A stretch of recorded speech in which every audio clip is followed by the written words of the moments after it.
Hello students, मैं Vyapam ecosystem के class में आपका वेलकम करता हूं। आज हम लोग सीजी व्यापम का जो कल 16 को पेपर हुआ था पीएटी का, उसका पेपर का एनालिसिस करेंगे। इस सेक्शन में केमिस्ट्री पोर्शन का पूरा पेपर का एनालिसिस होगा। होप सो आपके पेपर अच्छे गए होंगे। ये पेपर का एनालिसिस दो पॉइंट ऑफ व्यू से किया जा रहा है। एक, आपको एक मॉडल आंसर एक्सपेक्टेड मिल जाएंगे। सेकेंड थिंग, जो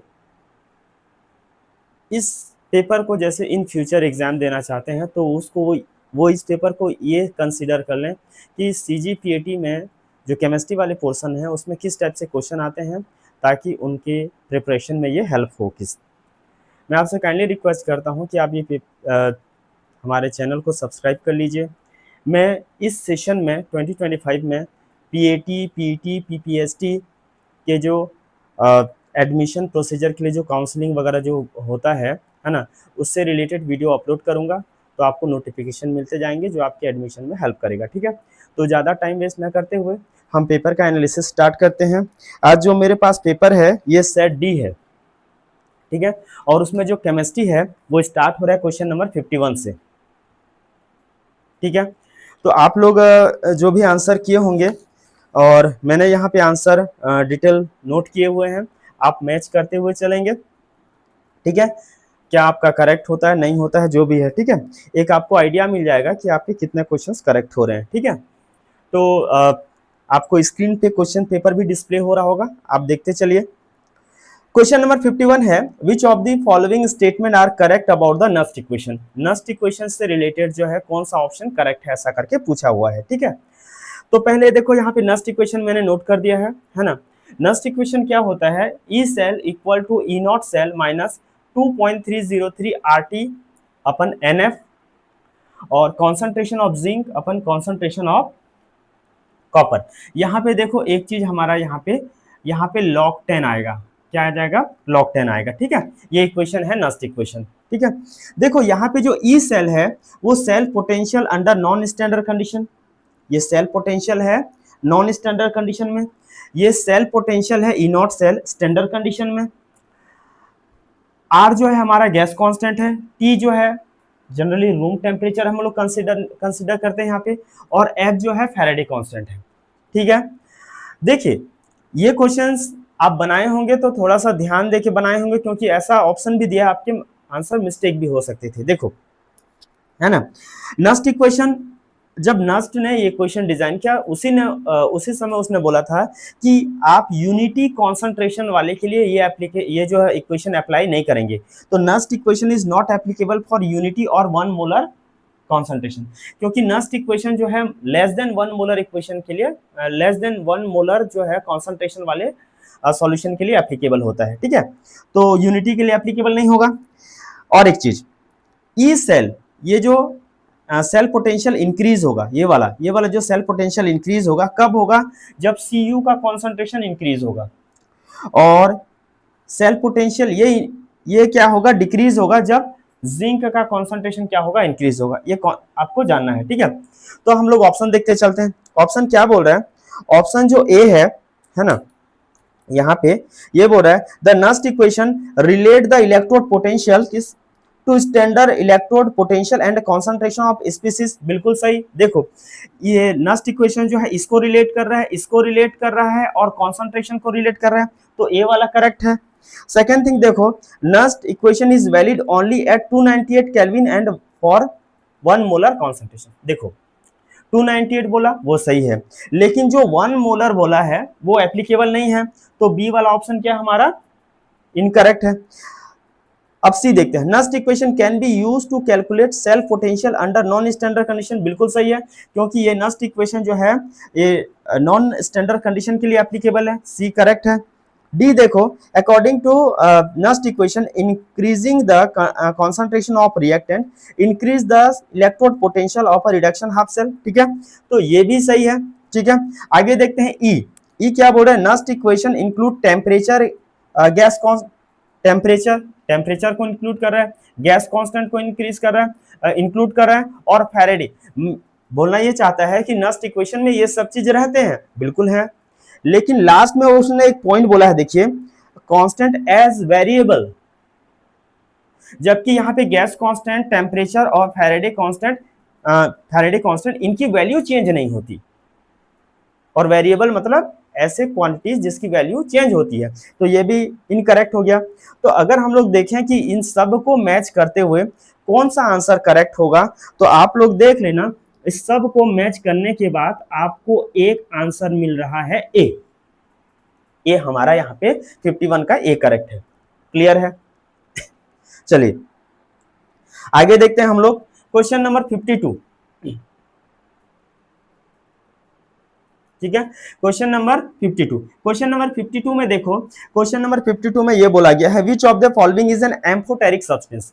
देखो एम्फोटेरिक सब्सटेंस उसको बोलते हैं जो कंडीशन के अकॉर्डिंग एसिड जैसे भी बिहेव कर ले और बेस जैसे बिहेव कर ले। तो देखो वाटर के बारे में है, ये कुछ मैंने नोट कर दिया, यूनिवर्सल सॉल्वेंट है, पोलर मॉलिक्यूल है, act as both acid as well as base. देखो अगर आप वाटर को H2O को स्ट्रॉन्ग एसिड के साथ रखो, ठीक है, अगर वाटर को स्ट्रॉन्ग एसिड के साथ रखो तो ये बेस जैसे बिहेव करेगा। अगर वाटर को आप स्ट्रॉन्ग बेस के साथ रिएक्ट कराओगे तो ये कैसे बिहेव करेगा, ये एसिड जैसे बिहेव करेगा और ये बेस जैसे बिहेव करेगा। मींस इसमें दोनों नेचर होते हैं, कभी वो एसिड जैसे बिहेव करता है और कभी बेस जैसे बिहेव करता है, इसलिए उसका एम्फोटेरिक नेचर होता है। तो कौन सा ऑप्शन जाएगा इस क्वेश्चन के लिए? हमारा ऑप्शन सी जो है वो करेक्ट है। ऑप्शन सी क्या है? करेक्ट है 52 के लिए। आगे हम लोग देखते हैं 53, क्वेश्चन नंबर 53। क्वेश्चन नंबर 53 ये बोल रहा है the solubility of alkaline earth metal carbonate in water decreases down the group. बिल्कुल सही है, क्योंकि देखो सॉल्युबिलिटी इस बात पे डिपेंड करता है किसी भी कार्बोनेट का, सल्फेट का, कि वो वाटर के साथ कैसा बॉन्ड बना पा रहा है। ठीक है, तो देखो हम लोग क्या है, अगर एल्कलाइन अर्थ मेटल की बात करते हैं तो जैसे उनकी साइज इंक्रीज होती जाती है उनका वाटर के साथ इंटरेक्शन कम होते जाता है, और वाटर के साथ इंटरेक्शन कम होते जाएगा तो सॉल्युबिलिटी ऑब्वियस सी बात है कम होगी। तो एसेशन भी करेक्ट है और रीजन भी करेक्ट है, क्योंकि hydration energy inversely proportional to size of alkaline earth metal top to bottom जाने से डिक्रीज होती है। तो यहाँ पे जो कौन सा आंसर जाएगा हमारा, यहाँ के 53 का जाएगा ऑप्शन ए। ठीक है, उसके बाद देखो 54, आपको पता है क्योंकि आप लोअर क्लास में भी पढ़ चुके हैं, ये क्वेश्चन तो बिल्कुल इजी क्वेश्चन था। क्वेश्चन यहाँ पे बोल रहा है which of the following is based on the nuclear fusion reaction. देखो न्यूक्लियर केमिस्ट्री में दो रिएक्शन कंसीडर होते हैं, एक न्यूक्लियर फ्यूजन का और एक न्यूक्लियर फिजन का। जो हाइड्रोजन बॉम्ब है और जो सन है, यहाँ पे न्यूक्लियर फ्यूजन के थ्रू एनर्जी रिलीज होती है, और जो एटम बम है और जो न्यूक्लियर रिएक्टर है इसमें न्यूक्लियर फिजन के थ्रू क्या होता है, एनर्जी रिलीज होती है। तो देखो आप ऑप्शन को मैच करेंगे तो फर्स्ट हाइड्रोजन बॉम्ब करेक्ट है, सेकंड जो है एटम बम इनकरेक्ट है, टेम्परेचर ऑफ सन जो है ये भी करेक्ट है, तो फर्स्ट और थर्ड करेक्ट है। तो इसके अकॉर्डिंग हम लोग देखेंगे तो हमारा ऑप्शन जो सी है वो क्या हो जाएगा, करेक्ट हो जाएगा। बात समझ आ रहा है? यहां तक कोई दिक्कत नहीं, आप लोगों के आंसर आप मैच करते चलिए क्या हो रहा है ना। और भाई चैनल को सब्सक्राइब कर लेना, क्योंकि इसके बाद बायो का और फिजिक्स के भी मैं वीडियो अपलोड कर दूंगा। ठीक है, तो आपको ये पूरा मिल जाएगा इसका। ठीक है, यहां तक क्लियर है? आगे चलते हैं।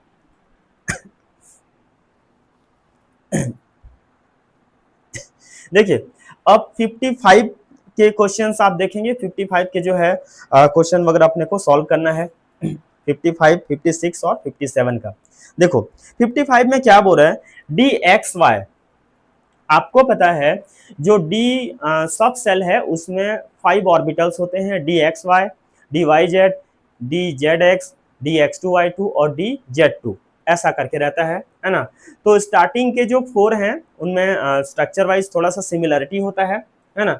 एक्स एक्सिस और वाई एक्सिस, देखो डी एक्स वाई है तो एक्स एक्सिस और वाई एक्सिस के बीच ऑर्बिटल्स मिलेंगे, लेकिन ये ऑर्बिटल देखो डबल डम्बल्स हैं, ये एक डम्बल हो गया, डम्बल हो गया, तो डबल डम्बल शेप होता है। तो यहाँ पे कौन सा ऑप्शन जाएगा, यहाँ पे हमारा ऑप्शन नंबर सी जो है वो करेक्ट है। ठीक है, आगे चलते हैं क्वेश्चन नंबर 56। मुझे लग रहा है कि ये जो क्वेश्चन है ना, ये क्वेश्चन कैंसिल होना चाहिए। रीजन क्या है, देखो जेनॉन है ना। और जेनॉन जो है आप देखेंगे ये जेनॉन हमारा इनर्ट गैसेस वाले जो ग्रुप नंबर 18 का मेंबर है, ठीक है। तो उसके आउटर में कितने इलेक्ट्रॉन होते हैं, 1 2 3 4 5 6 7 और 8, ठीक है। 8 इलेक्ट्रॉन मैंने यहाँ पे डोनेट कर दिया। और यहाँ पे मैंने मेंशन कर दिया। ऑक्सीजन का देखो ये 2 इलेक्ट्रॉन क्या करेगा, यहाँ से 2 इलेक्ट्रॉन ये भी डोनेट करेगा और बॉन्ड बनाएगा। यहाँ पे double bond double bond double bond और डबल बॉन्ड, ठीक है। एक फॉर्मूला होता है electron pair equal to lone pair plus bond pair. Lone pair तो है ही नहीं, जितने हैं सब यूज हो गए, तो लोन पेयर 0।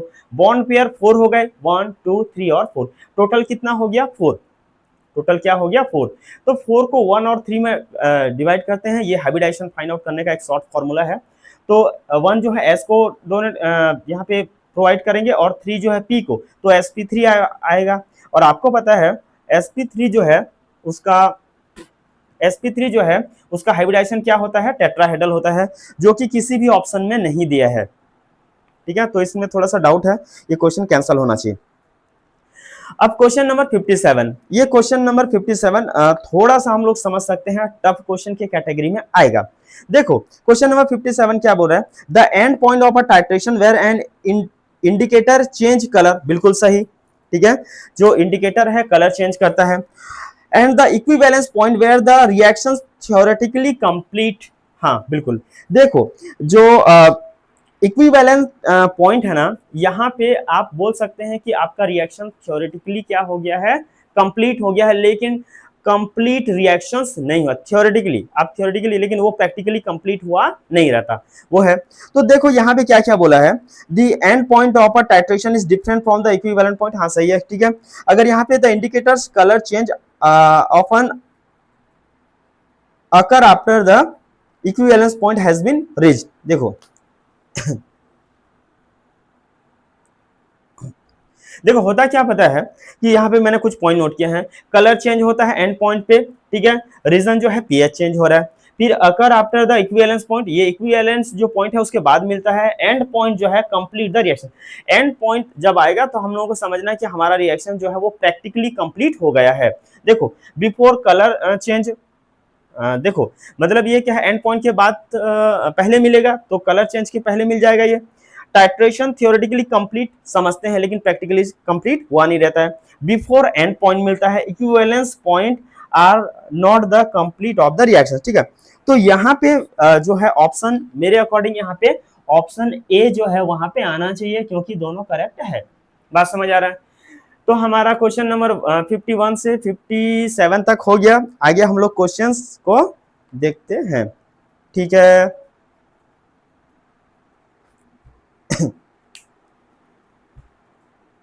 चलिए ठीक है, हम लोग आगे अब क्वेश्चन नंबर 58 से आगे देखते हैं, ठीक है। क्वेश्चन आपको स्क्रीन में दिख रहा होगा। For a chemical reaction to occur all of the following must happen except, देखो कौन सा ऑप्शन जो है इनकरेक्ट है वो बोल रहा है 58 में। देखो मैं क्या बोल रहा हूँ, क्वेश्चन ऑप्शन ए को देखिए, a large enough number of collision must occur. देखो क्या होता है, जब रिएक्टेंट के मॉलिक्यूल का कॉलिजन होता है तब प्रोडक्ट बनता है, ये अपने को पता है। देखो ध्यान से देखो, यहाँ पे ए और ए एक रिएक्टेंट है और बी एक रिएक्टेंट है, तो इससे अपने जो प्रोडक्ट बना है ए बी है। कब बनेगा, जब ये बॉन्ड ब्रेक होगा और ये बी बी बॉन्ड ब्रेक होगा, तब जाके ए और बी होंगे। तो देखो पहली बात तो ये बॉन्ड ब्रेक होना चाहिए, ठीक है। जब भी ऐसा कोई प्रोडक्ट बन रहा है तो बॉन्ड ब्रेक होना चाहिए, ठीक है। सेकेंड थिंग देखो, कॉलिजन विद एनफ एनर्जी, देखो टू मॉलिक्यूल का कॉलिजन हो रहा है, कॉलिजन मतलब टकरा रहे हैं, और उससे एक प्रोडक्ट बन रहा है। तो वो जो मॉलिक्यूल या जो एटम है जिनका कॉलिजन हो रहा है, उनके पास एनफ एनर्जी होना चाहिए ताकि वो दोनों मिले और वो प्रोडक्ट का फॉर्मेशन हो, ठीक है। फिर देखो एनफ एनर्जी होने के साथ साथ उनका जो ओरिएंटेशन है, ठीक है। जैसे फॉर एग्जांपल दो चीजें ऐसे कॉलिजन हो रहा है तो इससे प्रॉपर प्रोडक्ट नहीं मिलेगा, लेकिन जब दो चीजें ऐसे का कॉलिजन हो रहा है तो उनसे क्या हो जाएगा, हमारा क्या है, प्रॉपर जो है प्रोडक्ट भी मिलेगा, ठीक है। तो हमारा क्या है इसमें, देखो ऑप्शन बी करेक्ट है, ऑप्शन सी करेक्ट है, ऑप्शन डी करेक्ट है, एक ही ऑप्शन इनकरेक्ट है, large enough number of collision must occur. मतलब कॉलिजन होना चाहिए, लेकिन इफेक्टिव कॉलिजन होना चाहिए, ये वर्ड यूज नहीं किया है, तो यहाँ पे हमारा आएगा ऑप्शन जो है ए करेक्ट रहेगा। ठीक है। The colour of phenolphthalein in the acidic medium, आपको पता है जब हम लोग फिनोप्थेलिन को एसिडिक मीडियम में यूज करते हैं तो कलरलेस होता है, और जब फिनोप्थेलिन को बेसिक मीडियम में यूज करते हैं तो पिंक कलर का आता है। ठीक है, तो कलरलेस वाला ऑप्शन कौन सा है, तो यह हमारा इसमें जाएगा हमारा ऑप्शन नंबर सी। ये ऑप्शन जी सी जो है अपने यहाँ पे करेक्ट है क्वेश्चन नंबर 59 का। फिर देखो क्वेश्चन नंबर 60 में देखो क्या है कि जो भी ऑप्शन दिया है उसमें हाईएस्ट ऑक्सीडेशन स्टेट कौन शो करता है। ठीक है, तो देखो एमएन में क्या रहता है 3d5 और 4s2, तो टोटल इलेक्ट्रॉन क्या है 5 + 2 कितने हो गए 7। ठीक है, तो ये अपने 7 इलेक्ट्रॉन तक को किसी भी रिएक्शन में क्या कर सकता है, रिलीज कर सकता है। तो एमएन के केस में +2 +3 +4 +5 +6 +7 तक यहाँ पे क्या है पॉसिबल है, और जो भी ऑप्शन दिए हैं उसमें किसी में +7 तक ऑक्सीडेशन स्टेट पॉसिबल नहीं है, तो यहाँ पर भी हमारा ऑप्शन ए जो है वो करेक्ट होगा। बात समझ आ रही है? चलिए आगे देखते हैं। अब क्वेश्चन नंबर हमारा 61,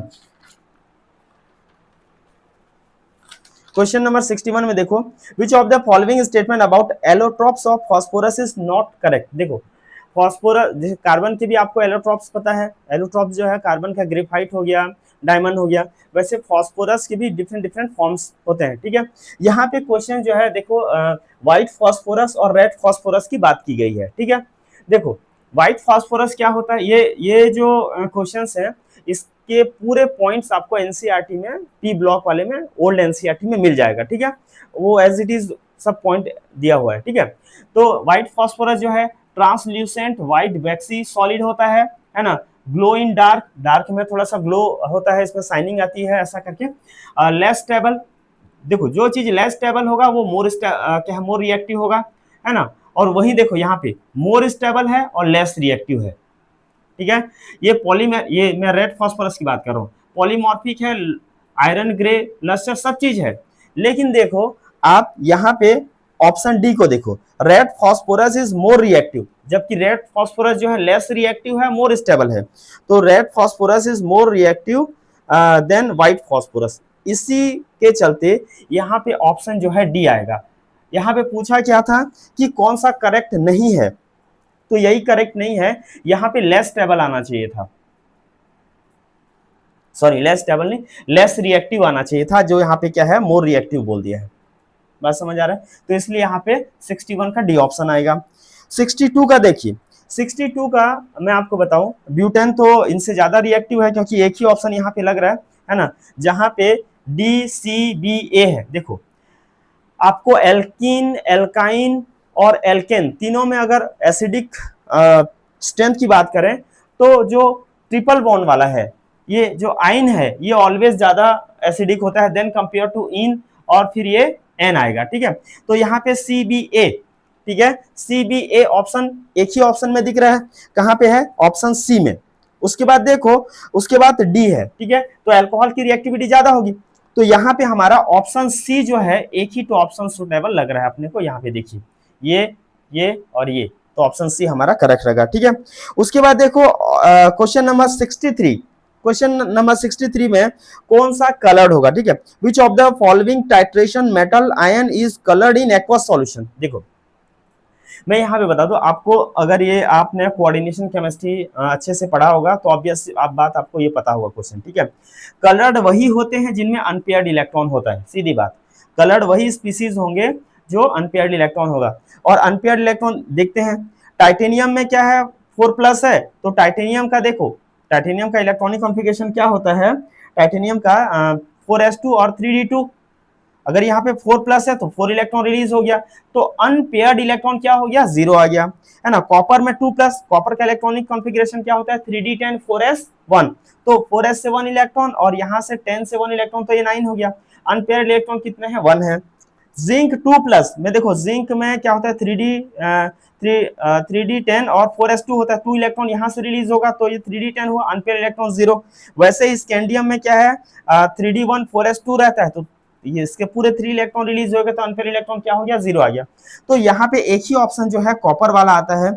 और देखते हैं यहाँ पे कॉपर वाला कौन सा है, तो इस सेक्शन में हमारा ये बी जो है करेक्ट आंसर होगा। उसके बाद देखो 64 तो ऐसा क्वेश्चन था कि अगर आपने क्लास 12 का सॉलिड स्टेट अच्छे से पढ़ा होगा तो बिल्कुल बन गया होगा। आपको पता है शॉर्टकी डिफेक्ट किस में मिलता है, NaCl में।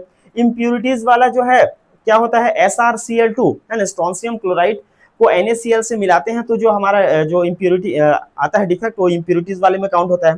नॉन स्टैकियोमेट्रिक में ये वाला ये एनसीईआरटी में दिया हुआ है, एनसीईआरटी में दिया हुआ है Fe जो है हमारा इसका क्या रहेगा 0.930 करके, ये एग्जांपल ही दिया हुआ है एनसीईआरटी में, देख लेना। फ्रैंकल डिफेक्ट जो है AgCl, तो हमारा यहाँ पे कौन सा ऑप्शन आ रहा है, आप सबको मिलाएंगे तो ऑप्शन बी जो है यहाँ पे करेक्ट आ रहा है। ठीक है, यहां तक बन जाएगा, कोई दिक्कत नहीं। आगे हम लोग देखते हैं। ठीक है, अब हम लोग देखते हैं क्वेश्चन नंबर 65।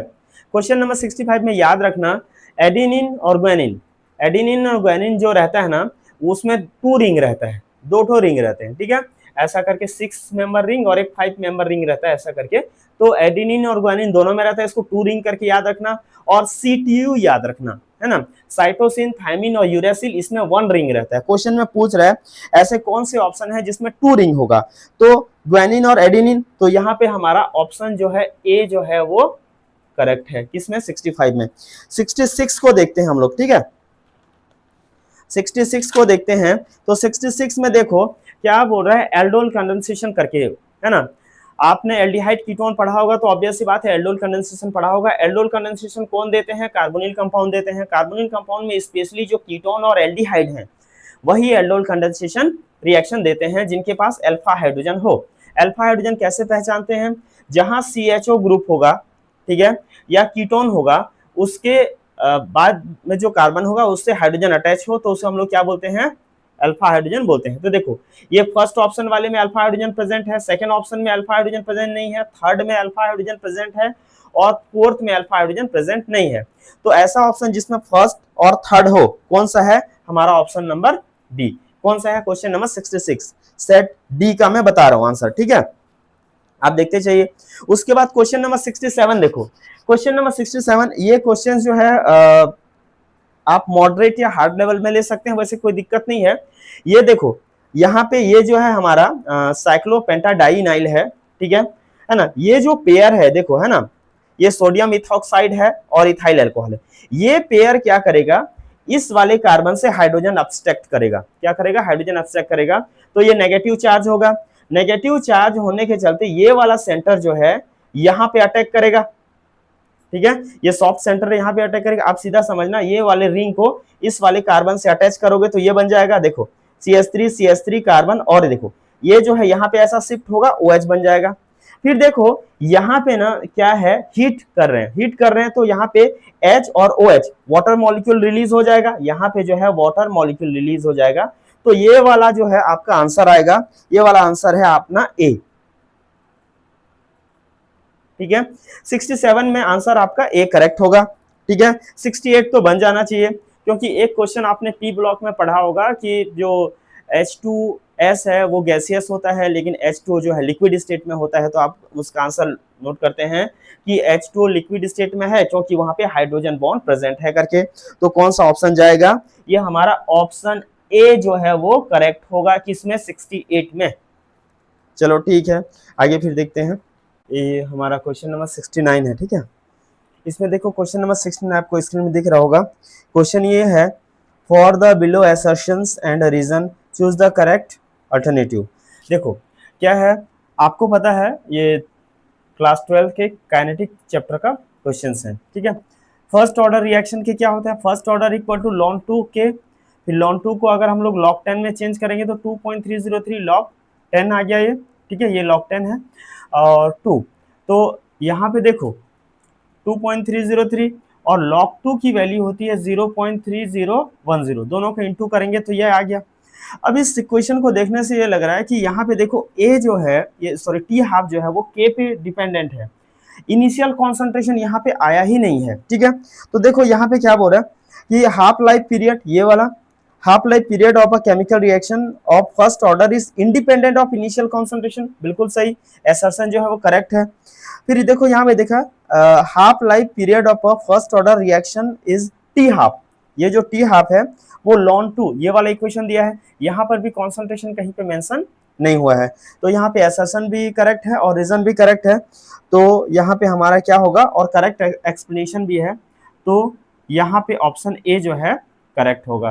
ठीक है, आगे देखते हैं हम लोग क्वेश्चन नंबर 70 देखिए। ठीक है, क्वेश्चन नंबर 70 में मेरे अकॉर्डिंग कोई भी ऑप्शन करेक्ट नहीं है। ठीक है, क्योंकि देखो ये हमारा फंक्शनल ग्रुप है अल्कोहल, हम लोग यहाँ पे से काउंटिंग स्टार्ट करेंगे फर्स्ट सेकंड थर्ड, थर्ड पे हमारा फंक्शनल ग्रुप अटैच है, फोर्थ फिफ्थ और सिक्स, तो इसका एक्चुअल आईपीएससी नेमिंग जो है 5 क्लोरोहेक्सेन 3 ऑल होना चाहिए, 5 क्लोरोहेक्सेन 3 ऑल होना चाहिए। ठीक है, तो यहाँ पे कोई भी ऑप्शन नहीं है, तो यहाँ पे आप लोग मॉडल आंसर आया, पता नहीं उसमें क्या ले रहा है, उसके अकॉर्डिंग आप लोग दावा आपत्ति वगैरह लगा सकते हैं। ठीक है, क्वेश्चन नंबर 71 देखो, क्वेश्चन नंबर 71 में ये डी वाला ऑप्शन जिसमें ए डी और ई वाला है वो करेक्ट होगा।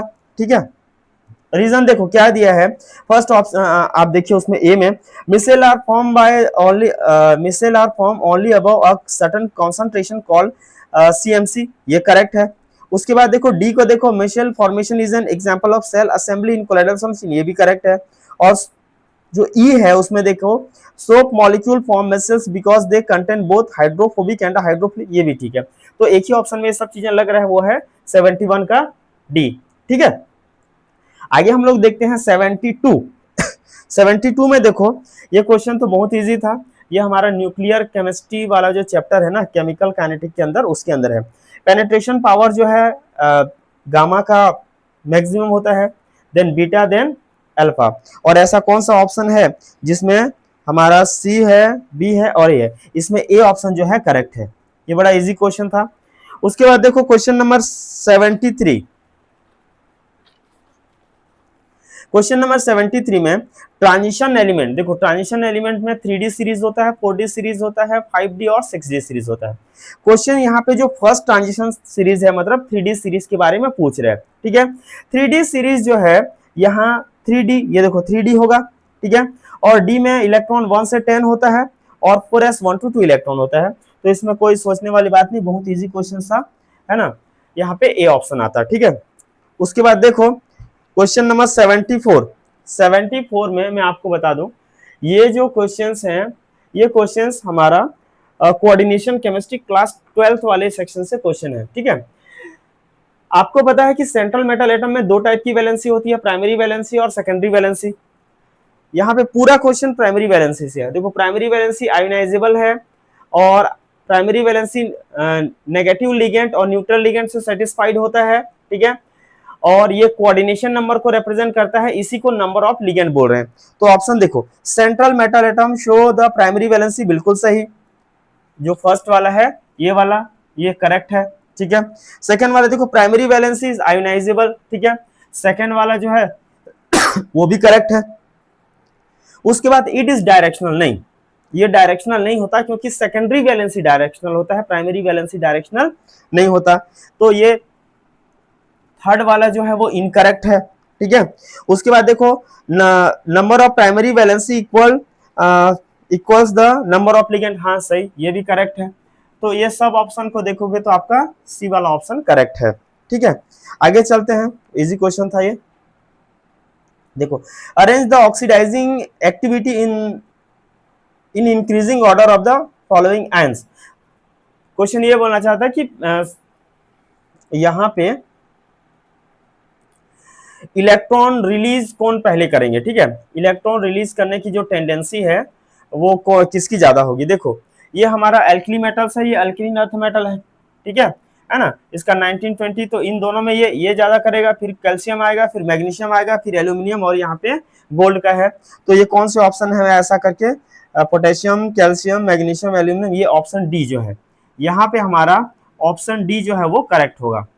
ठीक है, 76 में देखो 76 जो है बहुत ही इजी क्वेश्चन था कुछ पॉइंट ऑफ व्यू से। देखो आपको ये क्लास 12th का जो मेटलर्जी वाला जो है, मेटल आइसोलेशन वाला चैप्टर है उसमें से है।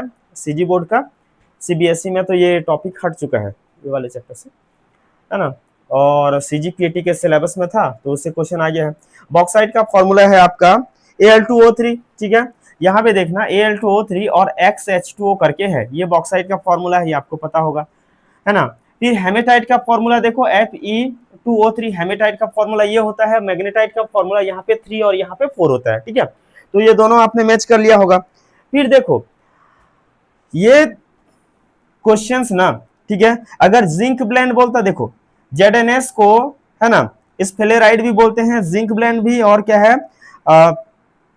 जिंक सल्फाइड भी बोलते हैं, लेकिन ऑप्शन में ये दिया था तो ये वाला मैच कर लीजिए, है ना।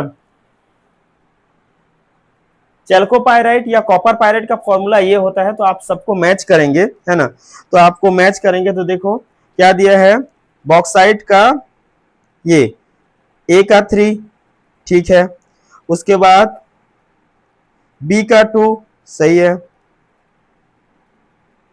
और D का 4, हाँ, ये अपना डी ऑप्शन यहाँ पे करेक्ट हो रही है।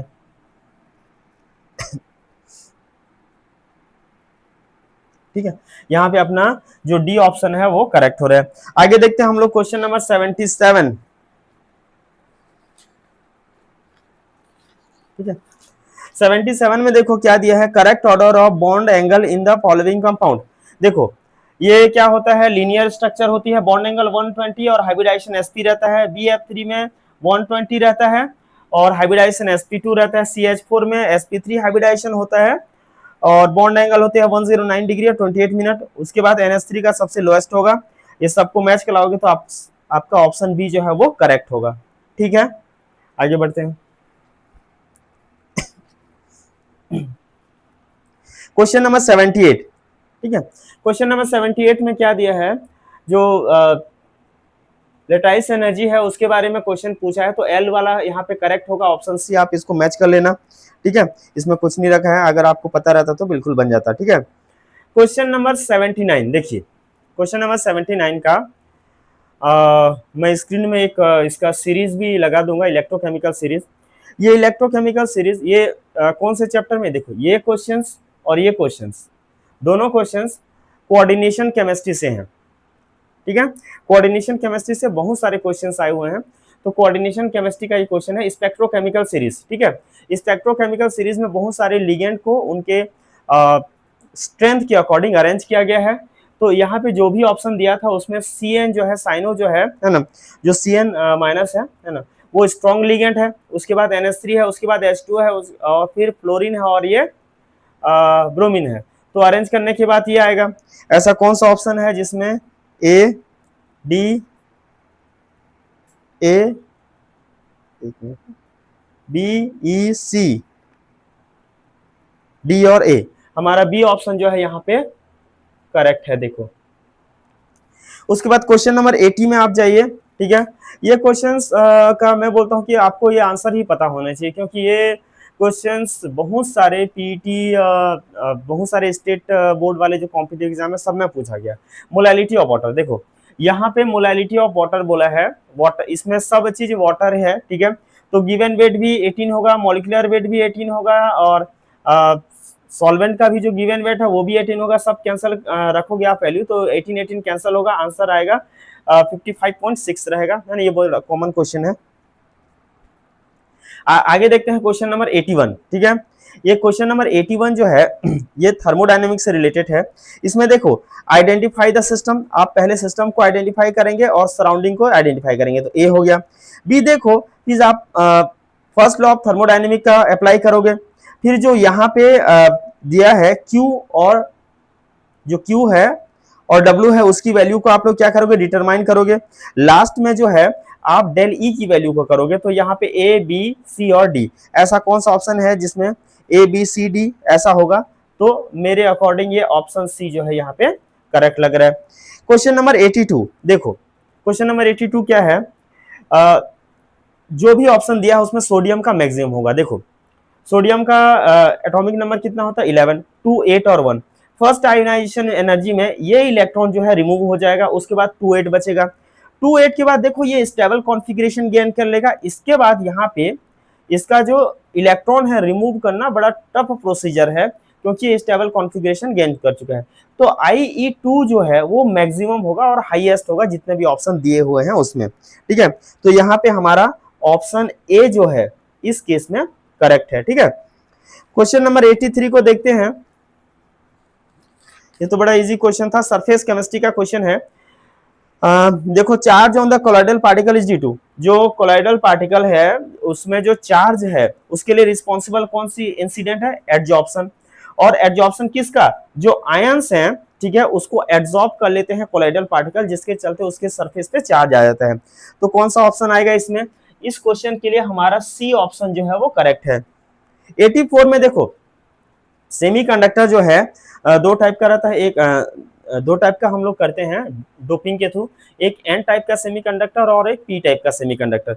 एन टाइप के सेमीकंडक्टर में हम लोग क्या करते हैं, जो 14th ग्रुप एलिमेंट है उसमें 15th ग्रुप एलिमेंट को मिक्स करते हैं, ठीक है। तो यहाँ पे एक ही फॉस्फोरस जो है, एक ही ऑप्शन दिया हुआ है ना। जो बी वाला है उसमें फॉस्फोरस है, फॉस्फोरस 15 ग्रुप है, तो यहाँ पे हमारा बी ऑप्शन जो है करेक्ट होगा, ठीक है।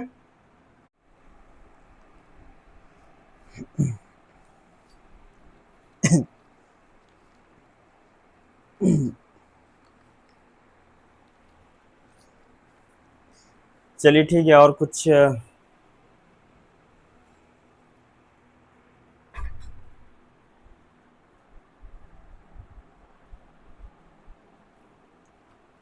चलिए ठीक है, और कुछ क्वेश्चन बच गया है जिसको सॉल्व कर लेते हैं। क्वेश्चन नंबर 85 देखिए, ये मैंने नोट किया। sp3 हाइब्रिडाइजेशन टेट्राहेड्रल होता है, ऑप्शन 2 से मैच करेगा।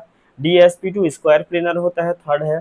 और sp3d2 ऑक्टाहेड्रल, ये फोर्थ ऑप्शन में प्रेजेंट है। और sp3d डायगोनल बाइपिरामिडल फर्स्ट। आप इस ए को, ए का सेकंड, बी का थर्ड, सी का फोर्थ और डी का वन मैच करेंगे तो आपको ऑप्शन मिलेगा ये वाला। तो 85 का क्या ऑप्शन है हमारा? डी रहेगा, ठीक है। 86 का देखते हैं। तो 86 का देखो, यहाँ पे ये है कि जो विलियमसन सिंथेसिस है उसके लिए कौन सा रिएक्टिविटी ऑर्डर रहता है करके, ठीक है। 86 का, ठीक है। 86 में देखिए बी जो आएगा हमारा, बी आएगा क्योंकि वहां पे वो डबल बॉन्ड है। डबल बॉन्ड का क्या हो सकता है? कॉन्जुगेट डबल बॉन्ड है, तो ब्रेक होगा तो वो पहले आएगा। फिर उसके बाद डी आएगा, फिर सी आएगा, फिर ए आएगा। ऐसा कौन सा ऑप्शन है? तो हमारा ए ऑप्शन जो है यहाँ पे करेक्ट है, ठीक है। उसके बाद 87 में देखिए, 87 में आपको मैच करना है, ठीक है। I equal to Q by T, coulomb अपन क्या है सेकंड, तो एम्पियर को मैच कर रहा है, ठीक है। फिर देखो power equal to work upon T, फिर जूल्स ऑफ सेकंड की वॉट वाला ऑप्शन है, ठीक है। ओम का जूल एम्पियर स्क्वायर सेकंड होता है, और 1 coulomb equal two joule upon what रहता है। तो ये सब को मैच करोगे तो आपका 87 का बी आ रहा है आंसर, ठीक है। 88 का देखिए आप, ठीक है। 88 में देखो ए इनकरेक्ट है, क्योंकि यहाँ पे बोल रहा है कि in the presence of catalyst the value of equilibrium constant increases, ठीक है। तो ये इनकरेक्ट है। यहाँ पे in the presence of catalyst the value of equilibrium constant increase, equilibrium constant का वैल्यू इंक्रीज नहीं होता। ये ऑप्शन असर्शन जो है हमारा इनकरेक्ट है। लेकिन देखो catalyst increases the rate of forward and backward reaction to same extent, ये करेक्ट है। तो ये असर्शन इनकरेक्ट और रीजन करेक्ट, तो हमारा डी वाला जो ऑप्शन है ये क्या हो जाएगा? करेक्ट हो गया। फिर देखो प्रोटीन का हाइड्रोलिसिस करते हैं तो ओनली अल्फा अमीनो एसिड बनता है, ठीक है। तो ये हमारा ए 89 का जो है ऑप्शन हमारा ए करेक्ट होगा, ठीक है। आगे देखते हैं 90। क्वेश्चन नंबर 90 को बनाने के लिए आपको पता होना चाहिए, अनपेयर्ड इलेक्ट्रॉन अगर 1 है, अनपेयर्ड इलेक्ट्रॉन 1 है, तो म्यू की वैल्यू कितनी आती है? 1.73, ठीक है। तो कौन कौन से ऑप्शन में अनपेयर्ड इलेक्ट्रॉन का नंबर क्या है? 1 है। देखो यहाँ पे Ni जो हमारा फर्स्ट ऑप्शन है वहां पे n की वैल्यू 2 है, तो 1.73 से ज्यादा होगा, तो ये ऑप्शन हमारा ये फर्स्ट जो इनकरेक्ट हो गया। ये जो है हमारा देखो n इक्वल टू क्या है? 2 है, n इक्वल टू 1 है, तो उसकी वैल्यू कितनी होती है? 1.73, तो ऑप्शन 2 करेक्ट है। इसमें भी अनपेयर्ड इलेक्ट्रॉन का नंबर 1 है, तो ये भी करेक्ट है। देखो अगर ये क्वेश्चन अगर हम लोग बात करें कहाँ से है, तो ये हमारा D and F block element और कोऑर्डिनेशन केमिस्ट्री से इस टाइप के क्वेश्चंस आते हैं, ठीक है। ये दोनों में है पोर्शन में, तो ये हमारा 2 और 3 कौन से ऑप्शन में करेक्ट है? तो यहाँ पे बी है, ठीक है। ये ऑप्शन भी इनकरेक्ट है, ठीक है। तो हमारा यहाँ पे 89 का बी वाला ऑप्शन जो है करेक्ट है। क्वेश्चन नंबर 91 जो है ये कैंसिल हो सकता है, क्योंकि देखो पूछा है कि एक्टिनोइड कौन सा होगा करेक्ट, ठीक है। तो आपको पता है लेंथेनोइड जो है सीरियम से लेकर के ल्यूटेटियम तक स्टार्ट चलता है, एटॉमिक नंबर 58 से लेकर के 72 तक, और इसमें ये दोनों के दोनों आ गए। तो खैर तो अपने को क्वेश्चंस में लेंथेनोइड पूछा नहीं है, तो इनके बारे में नहीं सोचना है, लेकिन एक्टिनोइड पूछा है ना। तो एक्टिनोइड कहाँ से स्टार्ट होता है, थोरियम से लेकर के लॉरेंसियम तक 103 तक, और उसी के बीच में 94 और 99 दोनों आ जाते हैं, ठीक है। तो यहाँ पे दो ऑप्शन हमारा करेक्ट आ रहा है, एक प्लूटोनियम और है ना ये ES वाला जो ऑप्शन है, ठीक है। तो इसीलिए क्वेश्चन कैंसिल हो सकता है। अब देखते हैं क्वेश्चन नंबर 92। देखो एनसीईआरटी या किसी स्टेट बोर्ड के में आप मैच करोगे तो इसमें से डी ऑप्शन आपको पूरा मिल जाएगा। कौन सा क्वेश्चन है, पॉलीप्रोपीन है, पॉलीस्टाइरिन है, ग्लिप्टल है, बेकेलाइट वाला जो क्वेश्चन है ना, तो वो हमारा ये मिल जाएगा, ये ऑप्शन नंबर डी है, आप लोग देख लेना। क्वेश्चन नंबर 92 देखो, in the extraction of iron from its ore which of the following act as reducing agent in the blast furnace. देखो आयरन ऑक्साइड होता है, उसको हम लोग कोक के साथ हीट करते हैं तो आयरन में ये रिड्यूस हो जाता है, ठीक है। ये क्या हो जाता है, आयरन में रिड्यूस हो जाता है और CO2 का फॉर्मेशन होता है। तो यहाँ पे सी वाला ऑप्शन जो है करेक्ट है, कोक। 94 का देखेंगे, 94 का वॉल्केनाइजेशन ऑफ रबर, आपने देखा होगा कि रबर की स्ट्रेंथ को बढ़ाने के लिए हम लोग इसमें क्या है सल्फर मिक्स करते हैं, तो वहां पे सल्फर की क्रॉस लिंकिंग होती है, यहाँ पे ये बी वाला ऑप्शन करेक्ट है। क्वेश्चन नंबर 95 में देखो, ये नाइट्रेशन ऑफ बेंजीन है। तो देखो नाइट्रेशन ऑफ बेंजीन जो है कॉन्सेंट्रेटेड HNO3 और कॉन्सेंट्रेटेड H2SO4 के प्रेजेंस में होता है, लेकिन एसर्शन में लिखा क्या है, nitration of benzene with nitric acid, ये बस लिख दिया है। अगर वहीं पे कॉन्सेंट्रेटेड नाइट्रिक एसिड नोट करता तो ये एसर्शन करेक्ट होता। Nitric acid require the use of concentrated sulphuric acid, ठीक है, तो एसर्शन इनकरेक्ट हुआ है। और mixture of concentrated sulphuric acid and concentrated nitric acid produce the electrophile NO2, ये करेक्ट है ना। तो हमारा यहाँ पे जो है एसर्शन जो है इनकरेक्ट है और रीजन जो है करेक्ट है, इसलिए हमारा डी ऑप्शन जो है 95 में आएगा, ठीक है। आगे देखते हैं 96 वाला जो क्वेश्चन है उसमें आपको देखना है कि किसमें अनपेयर इलेक्ट्रॉन ज्यादा है, ठीक है। तो पहले वाले केस में देखो अनपेयर इलेक्ट्रॉन 3 है, सेकंड वाले में अनपेयर इलेक्ट्रॉन 5 है, इसमें अनपेयर इलेक्ट्रॉन 0 है। देखो आप ये सोच रहे हैं कि इसमें अनपेयर, इसका क्या होता है 3D8 और 4s2 आएगा, ठीक है इस केस में।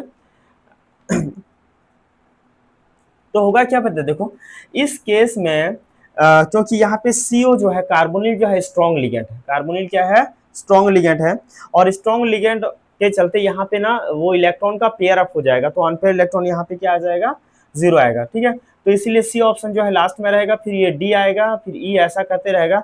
इस सबको मैच करोगे तो हमारा ऑप्शन नंबर सी यहाँ पे करेक्ट होता है।